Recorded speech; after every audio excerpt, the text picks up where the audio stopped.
അന്വേഷണ സംഘത്തിന് ലഭിച്ചിട്ടുണ്ട് എന്നാണ് ഏറ്റവും പ്രധാനപ്പെട്ട കാര്യം. വാട്സപ്പ് ചാറ്റുകൾ ഉൾപ്പെടെ യുവതി കൈമാറിയിട്ടുണ്ട്. മാത്രമല്ല ഗർഭചിത്രത്തിന് നിർബന്ധിച്ചു. ബലാത്സംഗവും ഗർഭചിത്രവും തന്നെ ചൂണ്ടിക്കാണിച്ചുകൊണ്ടാണ് യുവതിയെ രാഹുൽ മാങ്കൂട്ടത്തിൽ ഉപദ്രവിച്ചിരിക്കുന്നത്. പ്രണയത്തിലായ രാഹുൽ വിവാഹബന്ധം വേർപെടുത്താൻ ആവശ്യപ്പെട്ടു തുടങ്ങിയ വിവരങ്ങൾ കൂടി പറഞ്ഞു. വിവാഹം കഴിക്കാമെന്നും കുഞ്ഞ് വേണമെന്നും രാഹുൽ മാങ്കൂട്ടത്തിൽ ആവശ്യപ്പെട്ടിരിക്കുകയാണ്. പിന്നീട് ബലാത്സംഗം ചെയ്തത് ഹോട്ടലിൽ വെച്ചാണ്. ആദ്യ കൂടിക്കാഴ്ചയിൽ തന്നെ ഹോട്ടലിൽ വെച്ച് ബലാത്സംഗം ചെയ്തു എന്നുള്ളതാണ് യുവതിയുടെ മൊഴിയിൽ പറയുന്നത്.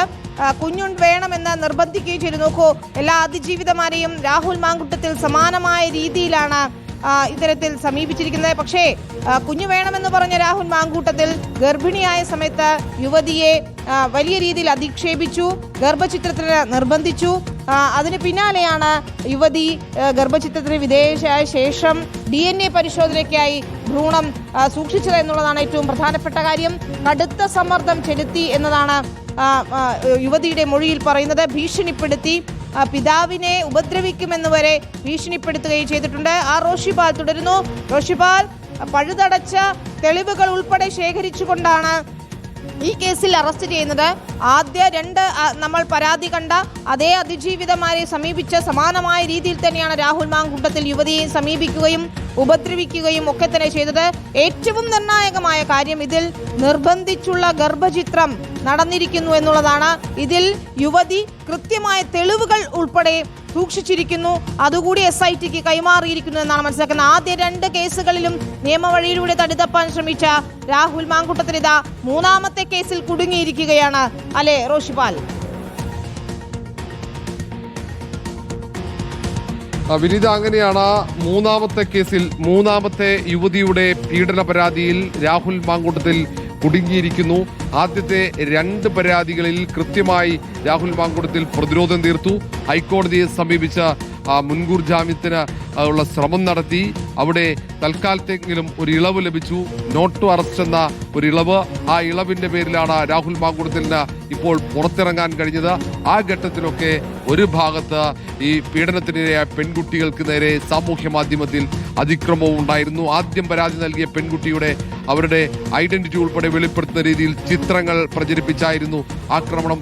ആ തരത്തിൽ നിരന്തരം ആക്രമണം തുടർന്നു. ആ ഘട്ടത്തിൽ 2ാമത്തെ പരാതി വന്നു. പക്ഷേ 3ാമത്തെ പരാതി പ്രത്യേക അന്വേഷണ സംഘത്തിന്റെ മേധാവി പൂങ്കുഴലിയുടെ കൈകളിലെത്തുമ്പോൾ വളരെ കൃത്യമായി അവർ അത് പുറത്തേക്ക് പോകാതിരിക്കാൻ, വിവരങ്ങൾ ചോർന്നു പോകാതിരിക്കാൻ ശ്രദ്ധിച്ചു. മാധ്യമങ്ങൾക്ക് വിവരങ്ങൾ ലഭിക്കാതിരിക്കാൻ ശ്രദ്ധിച്ചു. അന്വേഷണം കൃത്യമായി മുന്നോട്ട് കൊണ്ടുപോയി. ആദ്യഘട്ടത്തിൽ തന്നെ മൊഴി രേഖപ്പെടുത്തി. പിന്നീട് ഒന്നൊന്നായി തെളിവ് ശേഖരിച്ചു. അതിൽ പ്രധാനമായി വാട്സപ്പ് ചാറ്റുകളും ബാങ്ക് അക്കൗണ്ട് വിശദാംശങ്ങളും ശേഖരിച്ച അന്വേഷണ സംഘം പിന്നീട് കോൾ ഡീറ്റെയിൽസ് ശേഖരിച്ചു. CDR എടുത്തതിനു ശേഷമാണ് അവിടെ ടവർ ലൊക്കേഷനിൽ രാഹുൽ മാങ്കൂട്ടത്തിലും ഈ പീഡനത്തിനിരയായ യുവതിയും എത്തിയതായി സ്ഥിരീകരിക്കുന്നത്. അങ്ങനെ ഓരോ ഇടങ്ങളിലും രാഹുൽ മാങ്കൂട്ടത്തിൽ ഈ പെൺകുട്ടിയെ എത്തിച്ചതായി കണ്ടെത്തുന്നു. 2ാമത്തെ സ്ഥലത്ത് പെൺകുട്ടിയോട് വരാൻ പറഞ്ഞു. അവിടെ പാലക്കാട്ട് ഫ്ലാറ്റ് വാങ്ങിക്കാൻ നിർബന്ധിച്ചു. ആ ഫ്ലാറ്റ് വാങ്ങിച്ച് ആ ഫ്ലാറ്റിൽ നമുക്ക് ഒരുമിച്ച് ജീവിക്കാം എന്ന ഉറപ്പ് നൽകിയുണ്ടായി. അങ്ങനെ പെൺകുട്ടി പാലക്കാട്ടേക്ക് എത്തി. ആ യുവതി പാലക്കാട്ടെത്തിയപ്പോൾ രാഹുൽ മാങ്കൂട്ടത്തിൽ ആ യുവതിയുടെ ഫോൺ എടുത്തില്ല എന്നാണ് പറയുന്നത്. ഒട്ടേറെ തവണ ഫോണിൽ വിളിച്ചെങ്കിലും ഫോൺ എടുക്കാതിരുന്നു. അങ്ങനെ ആ യുവതി അവിടുന്ന് തിരിച്ചു പോവുകയായിരുന്നു. പിന്നീട് ഫോൺ എടുത്തതൊക്കെ രാഹുൽ മാങ്കൂട്ടത്തിന്റെ സഹായികളായിരുന്നു.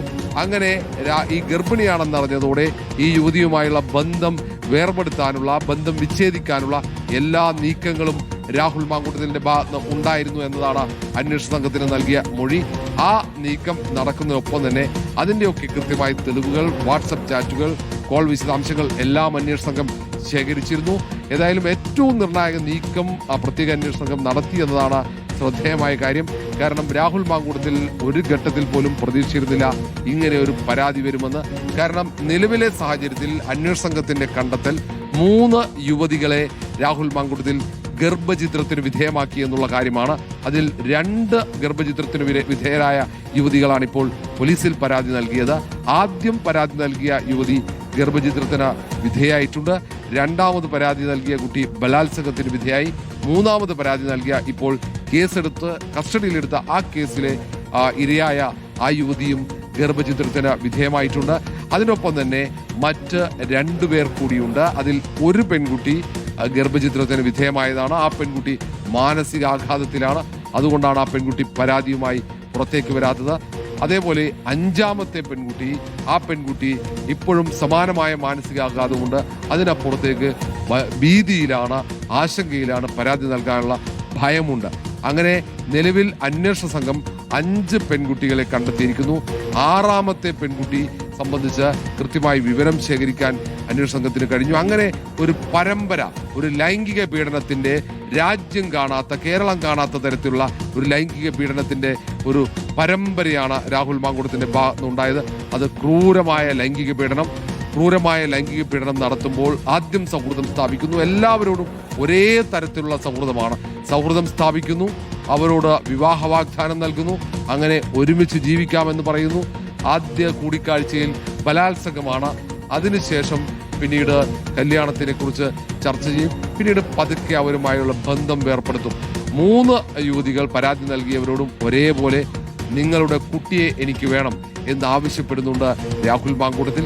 അങ്ങനെ ഒരു പ്രത്യേക മാനസികാവസ്ഥയിലൂടെ സഞ്ചരിക്കുന്ന രാഹുൽ മാങ്കൂട്ടത്തിന്റെ പീഡനത്തിനിരയായ ആ യുവതികളിൽ 3ാമത്തെയാളാണ് പരാതിയുമായി പോലീസിനെ സമീപിച്ചത്.